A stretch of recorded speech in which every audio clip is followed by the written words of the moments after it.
અત્યારે પાર્લામેન્ટમાં જે હોબાળો થઈ રહ્યો છે, આ હોબાળો જે જી રામજી બિલના લીધે થઈ રહ્યો છે, હોબાળો થઈ કેમ રહ્યો છે, આવો તમને સમજાવું. જી રામજીનો ફૂલ ફોર્મ થાય છે વિકસિત ભારત ગેરંટી ફોર રોજગાર એન્ડ આજીવિકા મિશન ગ્રામીણ બિલ, જે શોર્ટ થઈ જાય છે જી રામજી. જે મનરેગા સ્કીમ ચાલતી હતી ને, જેમાં ગામમાં વસતા લોકોને મિનિમમ 100 દિવસનો રોજગાર મળતો હતો, એને રિપ્લેસ કરીને જી રામજી સ્કીમ લોન્ચ કરવામાં આવી છે. જી રામજી સ્કીમમાં 100 દિવસની જગ્યાએ 125 દિવસનું રોજગાર મળશે.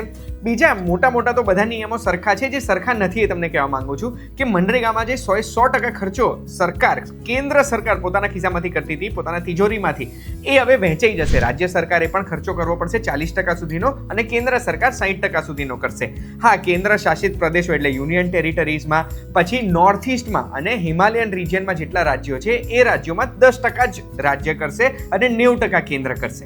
એના સિવાય જી રામજીમાં એક નવી વસ્તુ એડ કરવામાં આવી છે. જે 60 દિવસ ખેતીને લઈને વધારે કામ કરવાનો દિવસ હોય છે, જે એગ્રીકલ્ચરલ માટે ઇમ્પોર્ટન્ટ 60 દિવસ હોય છે, એ 60 દિવસ આ જી રામજી હેઠળ કોઈ પણ કામ આપવામાં નહીં આવે શ્રમિકોને, જેના લીધે શ્રમિકોની અવેલેબિલિટી રહેશે ખેતરમાં કામ કરવા માટે.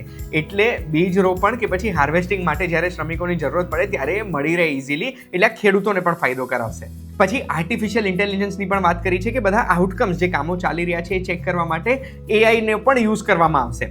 આ તો મેં તમને ટૂંકમાં માહિતી આપી દીધી. અગર આખું આ બિલ સમજવું છે તો યુટ્યુબ ઉપર સાચું કહુંમાં આખો વિડીયો જોઈ લેજો, તમને સંપૂર્ણ માહિતી મળી જશે.